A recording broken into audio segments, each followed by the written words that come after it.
Hello दोस्तों, इस video में मैं बताऊंगा 40 ऐसे महत्वपूर्ण प्रश्नों के बारे में जो परीक्षाओं में पूछे जाते हैं। आप कोई भी गवर्नमेंट एग्जाम देंगे, ये प्रश्न हमेशा देखने को मिलेंगे दोस्तों। जो प्रश्न बार बार पूछे जाते हैं, रिपीट करते हैं, उन प्रश्नों को शामिल किया हूँ। इसलिए उन सभी प्रश्नों को ध्यान से देखेंगे और याद करते हुए चलेंगे। जिन प्रश्नों के उत्तर आपको पता होगा उसे कमेंट में लिखते रहिएगा। और पहला क्वेश्चन हम लोग देखते हैं, जो इम्पोर्टेंट क्वेश्चन है और हमेशा ये प्रश्न में पूछा जाता है। तो चलिए, पहला क्वेश्चन है, भारत का पहला ग्राफीन नवाचार केंद्र किस राज्य में स्थापित किया गया है? आपको बताना है भारत में जो पहला ग्राफीन नवाचार केंद्र है किस राज्य में स्थापित है। हमारा ऑप्शन है कर्नाटक, जम्मू कश्मीर, तेलंगाना या केरल। तो जो ग्राफीन नवाचार केंद्र है वो केरल में स्थित है। कहाँ पर स्थित है? तो केरल में। हमारा ऑप्शन नंबर डी वाला सही हो जाएगा। जो भारत का पहला ग्राफीन नवाचार केंद्र है वो केरल में स्थित है। चलिए, प्रश्न नंबर दूसरे की तरफ हम लोग बढ़ते हैं। प्रश्न दूसरा है, भारत में खारे पानी की बड़ी झील कौन सी है? ऑप्शन है हमारा चिल्का झील, बैकाल झील, टिटिकाका झील या उलर झील। तो जो भारत में खारे पानी की जो सबसे बड़ी झील है वो है चिल्का झील। कौन है? चिल्का झील। कहाँ पर स्थित है? तो उड़ीसा में स्थित है। चिल्का झील कहाँ पर है? उड़ीसा में है। चलिए, प्रश्न नंबर तीसरा देखते हैं, विश्व सूत्री कार्यक्रम की शुरुआत कब हुई थी? हमारा ऑप्शन है 1972 में, 1975 में, 1974 में या 1975 में।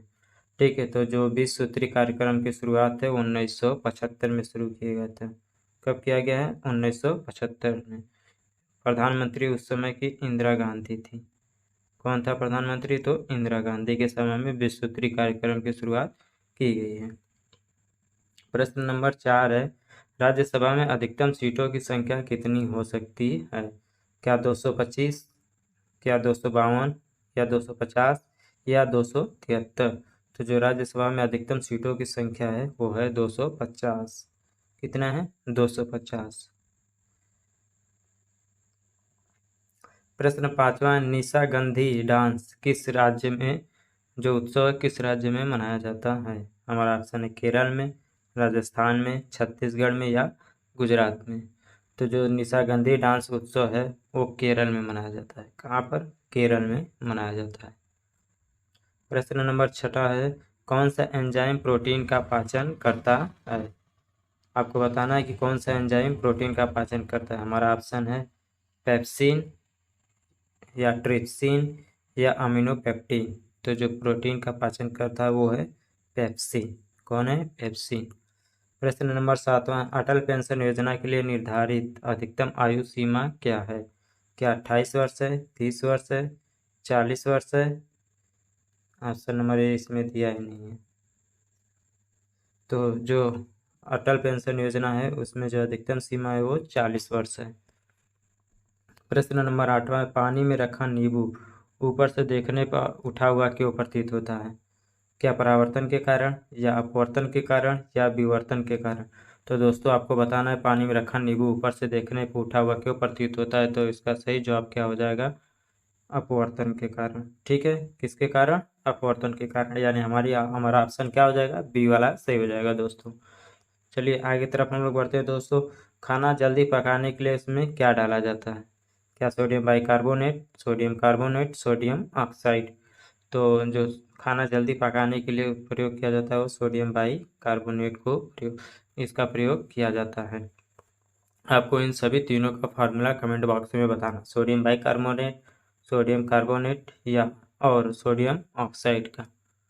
चलिए, 10वें प्रश्न को हम लोग देखते हैं। इसमें कुल 40 प्रश्न हैं। मदर टेरेसा ने मिशनरीज ऑफ चैरिटी की शुरुआत कब की थी? हमारा ऑप्शन है 7 अक्टूबर 1950, 15 अगस्त 1950, 8 अक्टूबर 1960 या 13 अगस्त 1955। तो जो मदर टेरेसा ने मिशनरीज ऑफ चैरिटी की जो शुरुआत है वो 7 अक्टूबर 1950 को किया था। कब किया था? तो 7 अक्टूबर 1950 में। प्रश्न 11 है, वायरस जनित रोग कौन सा है? हमारा ऑप्शन है टाइफाइड, मलेरिया या दस्त। इसमें ऑप्शन बी गायब है, जो HIV था। HIV। तो वायरस से जनित रोग कौन सा है? HIV भी ऑप्शन था, HIV इसमें लिखा नहीं गया है। ठीक है, तो क्या हो जाएगा वायरस से जनित रोग? HIV। प्रश्न नंबर 12 है, भारत को कितने भौगोलिक भागों में बांटा गया है? आपको बताना है दोस्तों कि भारत को कितने भौगोलिक भागों में बांटा गया है। हमारा ऑप्शन है 1 में, 2 भागों में, 3 भागों में या 5 भागों में। तो भारत को जो 5 भागों में बांटा गया है। ठीक है, प्रश्न 13 है, संविधान से दिया है, संविधान में मौलिक कर्तव्य किस समिति के सिफारिश पर जोड़े गए हैं? तो आपको बता दें जो मौलिक कर्तव्य है संविधान के मूल संविधान में शामिल नहीं था। ये 42वें संविधान संशोधन के समय 42वें संविधान संशोधन के समय जोड़ा गया था। तो पूछ रहा है किस समिति के आधार पे? क्या हमारा स्वर्ण सिंह समिति, अशोक मेहता समिति, रघुराजन समिति या शिवरमन समिति के आधार पे? तो जो स्वर्ण सिंह समिति के आधार पर मूल कर्तव्यों को जोड़ा गया था 42वें संविधान संशोधन अधिनियम के द्वारा 1976 में। कितने? तो 10। कितने थे? तो 10 थे। ठीक है, चलिए 14वां है प्रश्न, मानव कितनी जोड़ी लैंगिक गुणसूत्रों की संख्या होती है? क्या यहाँ पर ऑप्शन अलैंगिक पूछा है, 20, 21, 22 या 24। तो हमारा सही जवाब क्या हो जाएगा? 22 गुणसूत्रों की संख्या होती है। पंचायती राज किस भाग में वर्णित है? क्या भाग 6 में, भाग 9 में, भाग 8 में, भाग 10 में? आपको बताना जो पंचायती राज है वो किस भाग में वर्णित है? तो भाग 9 में है। किस में है? भाग 9 में। प्रश्न 16, मोनोजाइट खनिज किस राज्य में मिलता है? झारखंड में, छत्तीसगढ़, केरल या उत्तराखंड? तो जो मोनोजाइट है वो केरल में पाया जाता है। कहाँ पर? केरल में। चलिए प्रश्न नंबर अगला हम लोग देखते हैं। 17वां प्रश्न है, क्या दोस्तों कांच के निर्माण में किसका उपयोग होता है? Washing soda, baking soda, magnesium oxide? तो आपको बताना है कांच के निर्माण में किसका प्रयोग किया जाता है। तो इसका सही जवाब हो जाएगा क्या? Washing soda. प्रश्न नंबर 18वां देखते हैं हम लोग, चौरी चौरा कांड कब हुआ था? क्या 1922 में, 1930 में, 1924 में या फिर 1922 में? तो जो चौरी चौरा कांड है वो 1922 में हुआ था। इसमें ऑप्शन डी भी 1922 दिया है, तो हमारा दोनों ऑप्शन सही हो जाएगा। 1922 में चौरी चौरा कांड हुआ था। प्रश्न नंबर 19 देख लेते हैं, जैन धर्म से संबंधित जल मंदिर का निर्माण किसने करवाया था? ठीक है, हमारा ऑप्शन है नंदीवर्धन, भीमदेव, हर्षवर्धन या रत्नदेव। तो जो जैन धर्म में जल मंदिर का निर्माण है वो नंदीवर्धन ने करवाया था। किसने? नंदीवर्धन ने। 20वां प्रश्न है, देशबंधु चित्तरंजन दास पेशे से क्या थे? क्या लेखक थे, वकील थे, इंजीनियर थे या इनमें से कोई नहीं? तो जो चित्तरंजन दास हैं वो पेशे से वकील थे। क्या थे? पेशे से वकील थे। प्रश्न 21 है, सागा दावा उत्सव किस राज्य में मनाया जाता है? क्या सिक्किम में मनाया जाता है, मणिपुर में, मेघालय में या मिजोरम में? तो सागा दावा जो उत्सव है वो सिक्किम में मनाया जाता है। कहाँ पर मनाया जाता है? तो सिक्किम में। वो चलिए प्रश्न नंबर हम लोग 22 देखते हैं दोस्तों, भोपाल गैस त्रासदी के समय यूनियन कार्बाइड कंपनी का अध्यक्ष कौन था? क्या वारेल डफलिन थे, Richard Wells, Warren Martin Anderson? तो जो भोपाल गैस त्रासदी है उस समय कंपनी के जो अध्यक्ष थे वो थे वारेन मार्टिन एंडरसन। कौन थे? Warren Martin Anderson. प्रश्न नंबर 23 है, आवर्त सारणी में वर्तमान में कुल कितने तत्व हैं? हमारा ऑप्शन है 112, 116, 118 या 120। तो जो इसका सही जवाब हो जाएगा ऑप्शन नंबर सी 118 हो जाएगा। आवर्त सारणी में दोस्तों वर्तमान में कुल 118 तत्व हैं। प्रश्न नंबर 24 है, आवर्त सारणी में वर्तमान में कितने प्राकृतिक तत्व हैं? क्या ऑप्शन नंबर ए 96 या ऑप्शन नंबर बी 98 या 92 या 94? तो 94 हैं प्राकृतिक तत्व। ठीक है, 25वां प्रश्न देखते हैं, भारत में कितनी शास्त्रीय भाषाएं हैं? हमारा ऑप्शन है ए 1, बी 2 है, सी 4 या 6। आपको बताना शास्त्रीय भाषाएं कितनी है। तो हमारा जो ऑप्शन नंबर डी हो जाएगा सही हो जाएगा। क्या? Option number D 6। भारत में 6 शास्त्रीय भाषाएं हैं। अगर पूछेगा शास्त्रीय नृत्य तो उसकी संख्या कितनी हो जाएगी? 8 हो जाएगी। शास्त्रीय नृत्य के बारे में पूछेगा तो 8, अगर भाषा के बारे में पूछेगा तो 6। ईस्ट किण्वन का उपयोग किस में होता है? क्या ब्रेड बनाने में, बियर बनाने में, उपयुक्त दोनों या इनमें से कोई नहीं? तो आपको बताना है कि ईस्ट किण्वन का प्रयोग किस में किया जाता है। तो इसका जो सही जवाब हो जाएगा उपयुक्त दोनों, यानी कि ब्रेड बनाने में और बियर बनाने में, दोनों में प्रयोग किया जाता है। ठीक है। ईसाई धर्म का पवित्र ग्रंथ है। 27वां प्रश्न, ईसाई धर्म का पवित्र ग्रंथ कौन सा है? क्या ऑप्शन है कुरान, अवेस्ता, बाइबिल? तो जो ईसाई धर्म का पवित्र ग्रंथ है वो उसे बोलते हैं बाइबिल। प्रश्न नंबर 28 देख लेते हैं। ऐत्रेय उपनिषद किस वेद का है? क्या ऋग्वेद, सामवेद, यजुर्वेद या अथर्ववेद? तो जो ऐत्रेय उपनिषद है वो ऋग्वेद का है। किसका है? ऋग्वेद का उपनिषद है। प्रश्न नंबर 29 हम लोग देखते हैं। 1969 में कितने प्राइवेट बैंकों का राष्ट्रीयकरण हुआ था? हमारा ऑप्शन है 12 या 14, 16 और 19।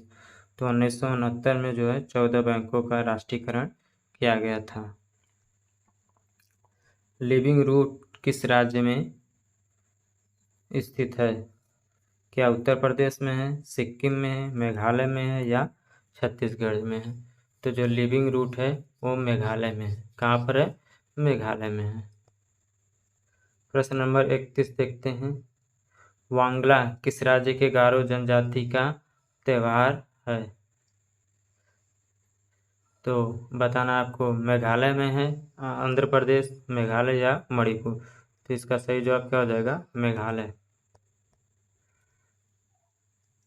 32 धातु ऑक्साइड की प्रकृति कैसी होती है? अम्लीय, क्षारीय, उदासीन या कार्बनिक? कार्बनिक। तो जो धातु ऑक्साइड की प्रकृति होती है वो क्षारीय होती है। स्पेक्ट्रम में किस रंग का विचलन सबसे ज़्यादा होता है? तो स्पेक्ट्रम में सबसे ज़्यादा जो विचलन होता है वो बैगनी कलर का होता है। किसका होता है? बैगनी कलर का। ऑप्शन नंबर 34 देखते हैं हम लोग। ग्राम पंचायतों का गठन किस अनुच्छेद में वर्णित है? क्या अनुच्छेद 20 में, अनुच्छेद 21 में, अनुच्छेद 42 में या अनुच्छेद 40 में? तो जो है ग्राम पंचायतों का जो गठन है वो अनुच्छेद 40 में है। किसमें है? अनुच्छेद 40 में। 35वां देखते हैं हम लोग प्रश्न। प्रेरित विद्युत वाहक बल का एसआई इकाई है? जूल है, वोल्ट है, वाट है या डाइन है? तो प्रेरित विद्युत वाहक बल का जो एसआई इकाई है उसे वोल्ट बोलते हैं। क्या बोलते हैं? वोल्ट। प्रश्न नंबर 36 देखते हैं। अनुच्छेद 12 से 35 किस भाग में वर्णित हैं? क्या भाग 1 में, भाग 2 में, भाग 3 में या 4 में? तो जो 12 से 36 है वो भाग 3 में है। ठीक है। 1 से 5 भाग 1 में है, 1 से 5 इसमें है, 6 से 11 भाग 2 में है और 12 से 35 इसमें है और 36 से 51 भाग 4 में है। चलिए प्रश्न नंबर 37 देखते हैं। एक सामान्य पुरुष में कितने गुणसूत्र होते हैं? क्या 22, 46, 48 या 52? तो सामान्य पुरुष में जो गुणसूत्रों की संख्या होती है वो 46 होती है। कितनी होती है? 46। अवर्णीय लवक कौन सा है? ल्यूकोप्लास्ट, क्लोरोप्लास्ट या क्रोमोप्लास्ट? तो जो अवर्णीय लवक है वो है ल्यूकोप्लास्ट। कौन है? ल्यूकोप्लास्ट। प्रश्न नंबर 39 से गोली दर्पण में फोकस और वक्रता केंद्र के बीच की दूरी कितनी होती है? क्या f/2, 2r, 2f या r/2? तो जो वक्रता केंद्र के बीच की दूरी होती है उसे r हम लोग बोलते हैं। तो यह बराबर क्या होता है? r/2। क्या होता है? r/2। ये फार्मूला होता है। तो हमारा सही जवाब क्या हो जाएगा? r/2। Option number D. सबसे पहले नगर निगम कहाँ लागू हुआ? मद्रास, कलकत्ता, बॉम्बे, दिल्ली? तो इसका सही जवाब क्या हो जाएगा? हमारा ऑप्शन नंबर ए मद्रास हो जाएगा। तो ये हमारा 40 महत्वपूर्ण प्रश्न था दोस्तों। कैसा लगा यह वीडियो? अगर वीडियो पसंद आया हो तो कमेंट में ज़रूर बताइएगा और जो कमी हो वो भी बताइएगा दोस्तों, और अपने दोस्तों में ज़रूर इसे शेयर कीजिएगा। धन्यवाद।